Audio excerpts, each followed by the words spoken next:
किसी पार्टी के पास जाएगी, अगर कोई एक आध सीट किसी पार्टी के साथ जो पहले मुआहदा हुए उसकी कुछ कमिटमेंट हुई थी हमारे साथ और हमारी ही सिंबल पे इलेक्शन लड़ेंगे, उनको एक दो सीटें अगर हमने देनी थी वही है। फिलहाल हमारे पास किसी पार्टी के साथ एज अ होल अलायंस नहीं है कि हम उनको टिकटें दे दें सारी। बैरिस्टर साहब ये बताइएगा, जो आर्टिकल छपा है इकोनॉमिस्ट पे खान साहब का, उसका बड़ा चर्चा है।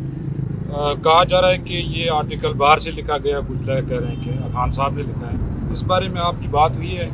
देखिए, इकोनॉमिस्ट में आर्टिकल छपा है, बहुत अच्छा आर्टिकल छपा है, और आर्टिकल छपवाना और छपना ये मैटर ऐसा नहीं करता। नहीं, किसी आर्टिकल छपवाने के लिए कोई तरीक़ाकार वजह है कि आप कर लें। अगर आप आर्टिफिशियल इंटेलिजेंस भी इस्तेमाल करें, आप गूगल भी कर लें, तो आप सारी की सारी जो पैरामीटर्स उठाते हैं वो आप दे सकते हैं। तो खान साहब की इंस्ट्रक्शंस और उनकी जो व्यू है वो तो आते रहें। मुझे इसका डिटेल का जिक्र नहीं पता, लेकिन यस, एक आर्टिकल छपा है और उनसे मंसूबे और अमून करते हैं। उसमें जो चीज़ें छपी हैं उसकी आप मुसलसल पहले तरतीब करते रहे कि हमारा इस्टेब्लिशमेंट से कोई लड़ाई नहीं है, हमारी इदारों के साथ कोई ये देखो वो लेकिन आर्टिकल में सारा मुद्दा इस्टेब्लिशमेंट पे जा रहा है। देखो, वो कोई भी अगर मैंने यही आपको कहा कि अगर आप पुरानी चीज़ें उठाते हैं और आप कहते हैं कि आर्टिकल पब्लिश हुआ है, तो आर्टिकल पब्लिश कराना तो कोई बड़ी बात नहीं है, तो कोई भी करवा सकता है। वो जेल में है, उन्होंने खुद तो जाके नहीं कहा कि ये मेरी आर्टिकल है तो आप मेरा ये आर्टिकल पब्लिश, ये मैंने लिखा है। हमें तो ले जाने के लिए, मुझे एक मरतबा जाने के लिए इवन प्लेन पेपर नहीं भी दिया गया था, और मैंने लिखा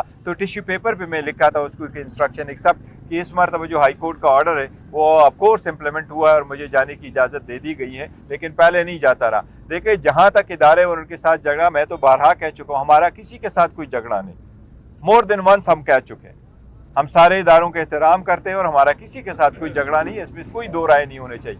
हम मुल्क के साथ है, अवाम के साथ है, कानून की बालादस्ती के साथ है, और इसी के लिए कोशिश करेंगे इंशाअल्लाह ताला। बताइएगा, इलेक्शन से पहले पीटीआई में दरार नजर आ रही है, खास तौर पे आपने इस्लामाबाद में अलहदा प्रेस कॉन्फ्रेंस की, शेर अफजल साहब ने अलहदा प्रेस कॉन्फ्रेंस की, उनके सुप्रीम कोर्ट और चीफ जस्टिस के हवाले से बयान से आपने तलबी कर ली, ये क्या? नहीं, देखो ऐसा नहीं है। वो जो प्रेस कॉन्फ्रेंस हुई थी, प्रेस कॉन्फ्रेंस होनी थी और मेरी सिर्फ प्रेस कॉन्फ्रेंस होनी थी। उसको पहले आपको याद होगा मेरी इंटरनेशनल मीडिया से इंटरेक्शन हुआ था, फिर लोकल मीडिया से इंटरेक्शन हुआ था, फिर प्रिंट मीडिया से इंटरेक्शन हुआ था, और उस दिन हमने प्रेस कॉन्फ्रेंस करके सिर्फ इलेक्शन पे मरकूज करना था, दैट्स इट। उसके बाद उन्होंने प्रेस कॉन्फ्रेंस ज़रूर की थी। कोई चीज़ें हैं जो मैं आज इंशाल्लाह कहा कि हमारा सोशल मीडिया से कोई ताल्लुक नहीं, हम भी नहीं जानते कि पाकिस्तान मुखालिफ प्रोपेगेंडा कौन कर रहा है।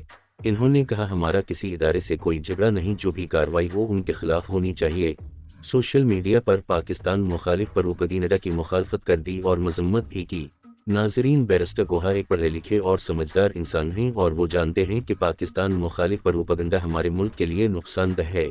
इन्होंने मजीद कहा कि आर्टिकल जो लिखा गया है इसमें इमरान खान का कोई हाथ नहीं, इमरान खान कैसे जाके बाहर आर्टिकल दे दिया और इन्होंने छाप दिया। आजकल मसनूई ज़हानत का दौर है, गूगल से सब कुछ उठाया होगा और छाप दिया होगा।